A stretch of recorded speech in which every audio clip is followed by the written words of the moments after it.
In all humility, let me please be candid.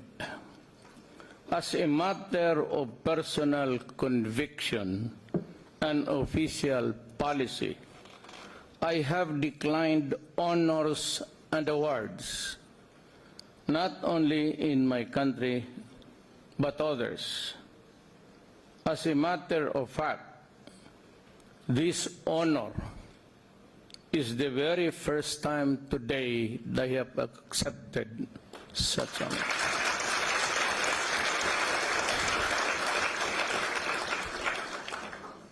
I have to be truthful that I got this maybe a little bit of the values of a man.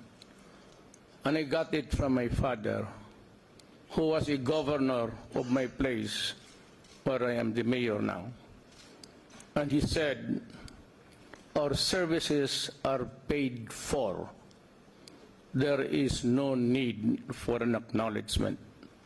And I have adopted that policy when I became mayor in 1988, and then a congressman, then back to vice mayor when my daughter was the one running for mayor, and then back to being mayor for almost, all in all, 21 years. Throughout my career in public service, as mayor of Davao City, as legislator, and now as president, more than 100 million Filipinos in my country. I have never done anything for the sake of accolades or personal glory. The satisfaction of knowing that I have served my people well is enough for me. But today, I make one big exception. Russia has always occupied a special place in my heart. Yesterday, I had the great honor of paying respects to the heroes of your great patriotic war at the tomb of the unknown soldier. It was a moving and humbling experience to know the immense sacrifice your people made to free your country, nay, to free the world of fascism. As I laid a wreath and bowed to the memory of the fallen, I am reminded of the many parallels between the struggles of the Filipino and Russian peoples. We have a shared history. Throughout your country's narrative, everything you hold dear as a people had a right and had to be won. Sovereignty, independence, and your rightful place among the great powers. This resonates with me as a Filipino and as a leader of a nation born out of revolution. Like Russia, the Philippines has always fought for the right to exist as a sovereign nation. Nothing was given to us for free. Our ancestors paid with their own blood for everything that we enjoy today. Just as you stood against the foreign invaders, from the Mongols to Napoleon and to Hitler, we too struggled against the unwelcome colonizers, from the Spaniards to the Americans. In Bataan, in the Second World War, as in Stalingrad, our people showed extraordinary bravery in two of the largest battles of the Second World War. Our valiant stand in Bataan derailed the Japanese plans in the Pacific, just as your fearless defense of Stalingrad ruined Nazi Germany's strategy for world domination. During the bombing of Manila and the siege of Leningrad, the brave and resilient Filipino and Russian spirits did not falter as thousands of our peoples died. Indeed, the Philippines and Russia have shared a historic past. That is why I am deeply honored to receive this distinction from the Moscow State Institute of International Relations, a renowned institute that continues to shape your nation's narrative. I am also privileged to speak before you, the future leaders of this country. And that is why I am deeply honored. I also am very privileged to speak before you regarding politics, economy, and society. Yours is a world much different from the one I grew up in.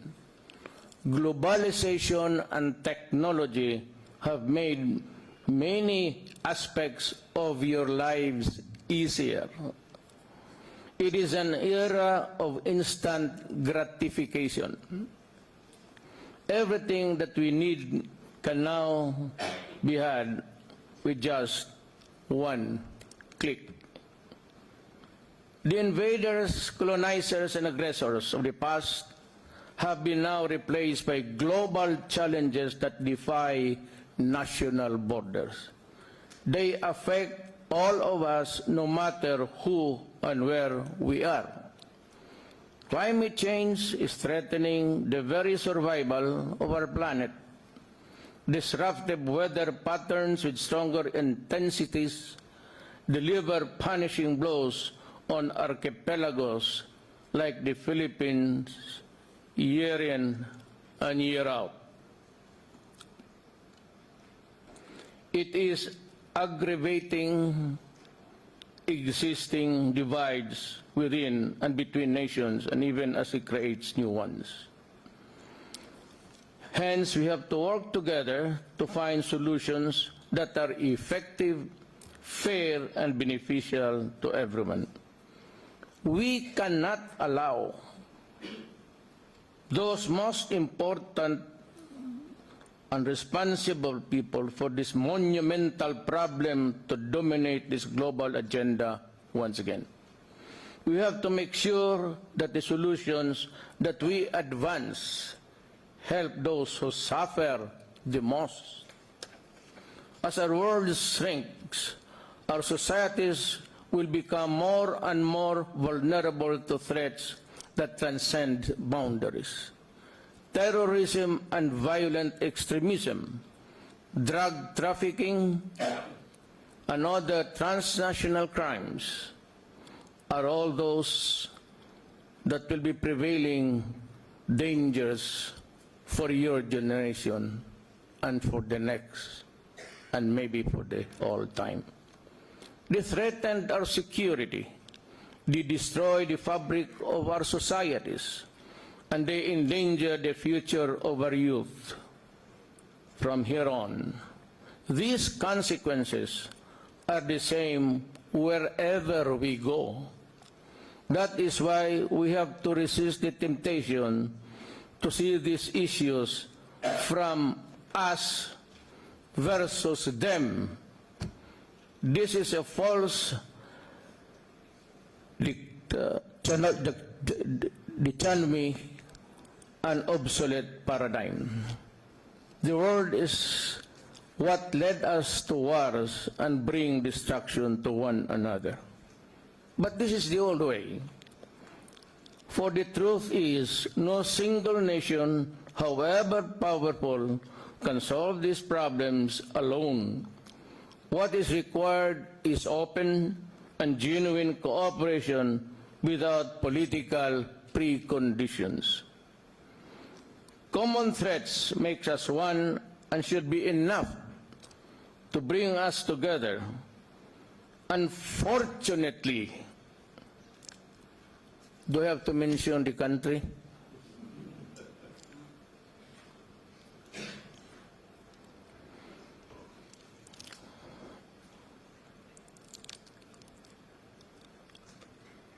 I'm tempted to, it's in the tip of my tongue. They might blow up my plane in going home.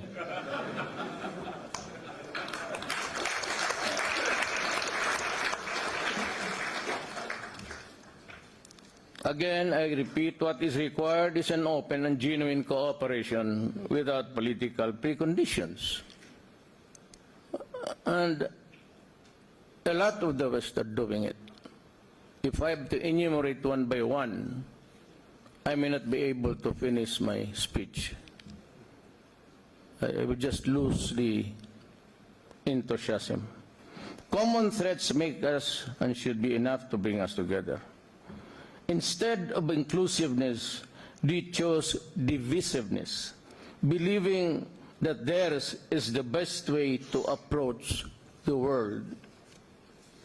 And more importantly, an enfeebled global order. What is laughable is that the same countries blame others for the state of affairs. They lament the pushback against liberal universalism from perceived authoritarian leaders like me, your leader, and a handful of others in your region and in my region. What they do not realize or just cannot accept is that their unilateralist exploits driven by exceptionalism, we are exempted. You do the dirty work, have everything to do with this. You sacrifice, we don't have to. We would like this first, you be the last. We do not want equals, only us on the top. Who is walking back from trade deals? I ask. Challenging an open and rules-based multilateral trading system. Can you guess the country? Who is withdrawing from regional integration for nothing but the fear of the others? Of poor migrant workers and of helpless refugees.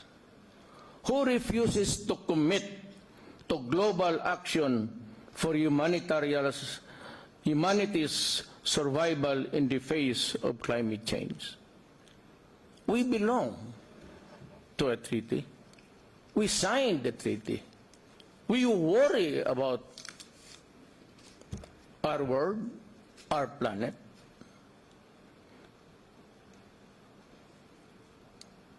Certainly not the Philippines, whose peoples in the valued democratic process have voted an administration with a solid program of meaningful and significant changes. Russia is doing its best. And we salute you. However small or big, somebody in this world is doing his part.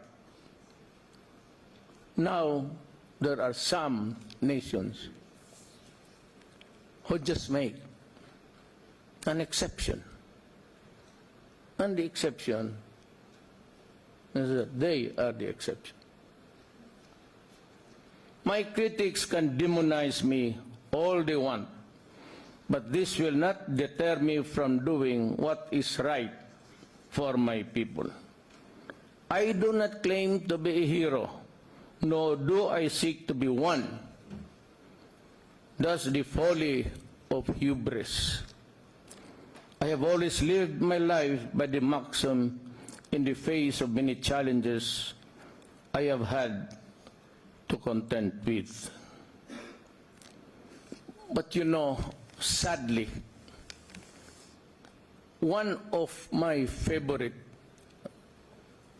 statements in history comes from the mouth of Abraham Lincoln. I do the very best I know how, the very best I can, and I keep doing so until the end. If the end brings me out all right, what is said against me won't amount to anything. But if I do wrong, 10 angels of God swearing I was right would make no difference. And that is a country that has that distinguished citizen. And they should have. Take note of what the great few men in the world. To me, Abraham Lincoln was a citizen of the world.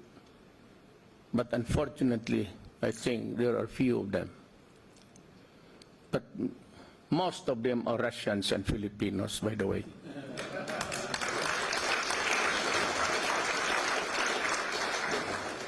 I do the very best I can, he said, and I will do it, and you can do it. I will do everything to give to my people the best future they deserve, and you can do it. Russia is doing it.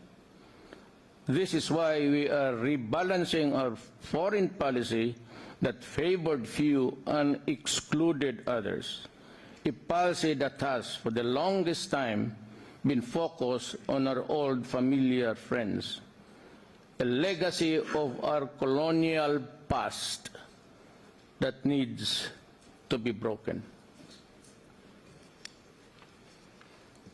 I do not see the world from a zero-sum lens. In this period of heightened geopolitical rivalry, I cannot and will not allow my country to be dragged into the elaborate games that big powers play. We will not allow ourselves to be used as pawns in the respective quests for dominance. Our challenge is clear: to deftly navigate the complex landscape, and our goal is apparent: to minimize the risk of conflict while maximizing opportunities for mutually beneficial cooperation. This demands a sophisticated and agile diplomacy that can ably pursue a truly independent and balanced foreign policy. True to the Philippines' democratic values, we will do right by nations in need, modest they may be, in the interest of global peace and security. That is what my administration stands for. We will build productive partnerships with everyone willing to engage us on the basis of equality and mutually respect. And we will continue dismantling burdensome relations of dependence and mendicancy, so we can soar high and reach the full potential of our nation. We are redefining our long-standing alliance with the U.S. while deepening relations with non-traditional partners like Russia and India and Russia again.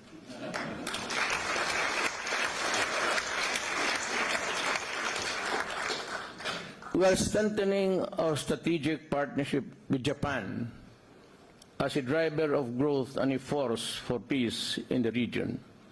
We are rebuilding our relations with China while working towards a fair and durable solution to our dispute in the West Philippine Sea or the South China Sea. We are doing it in our own way, Our brand of integration is one that reinforces individual sovereignties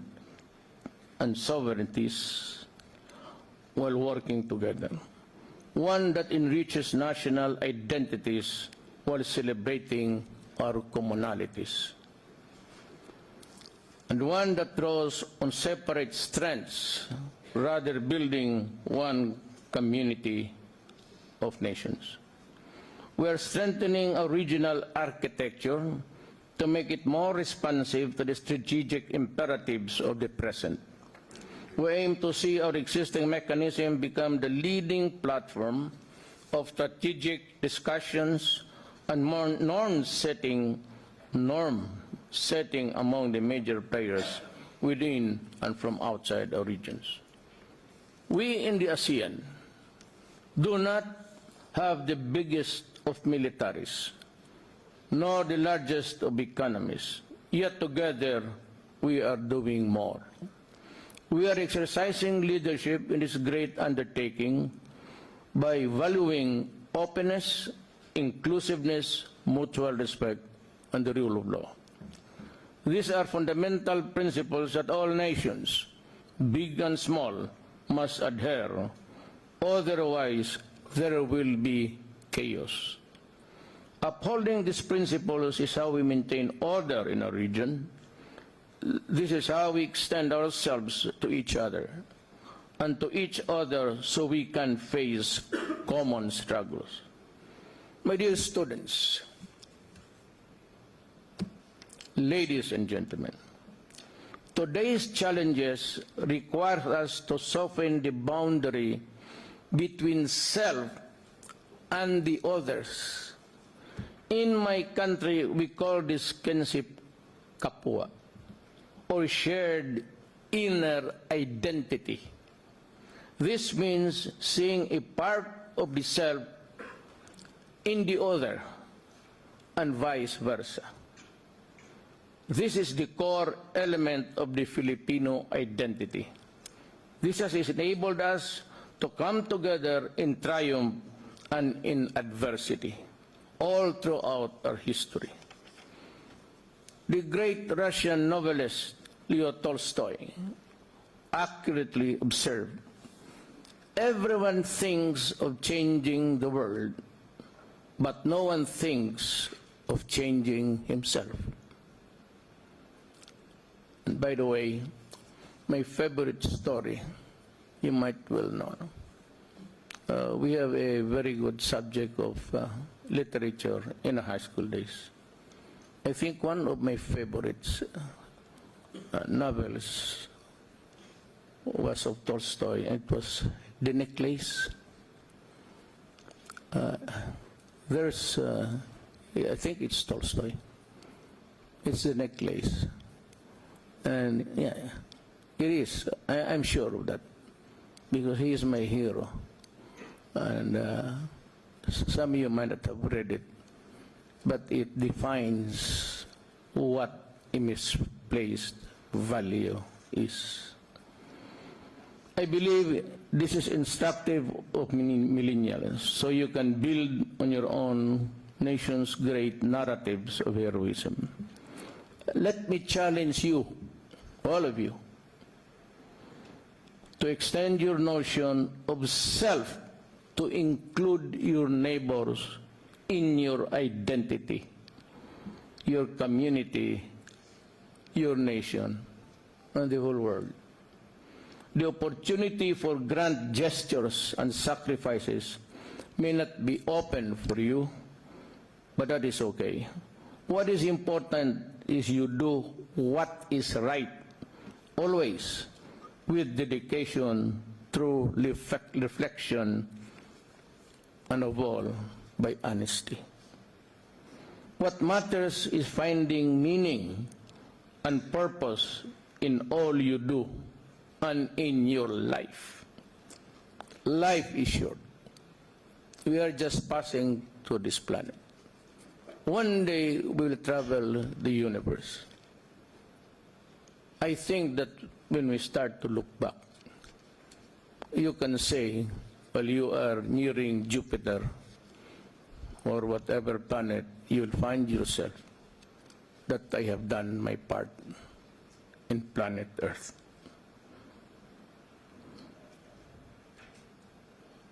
Espasiba. Thank you.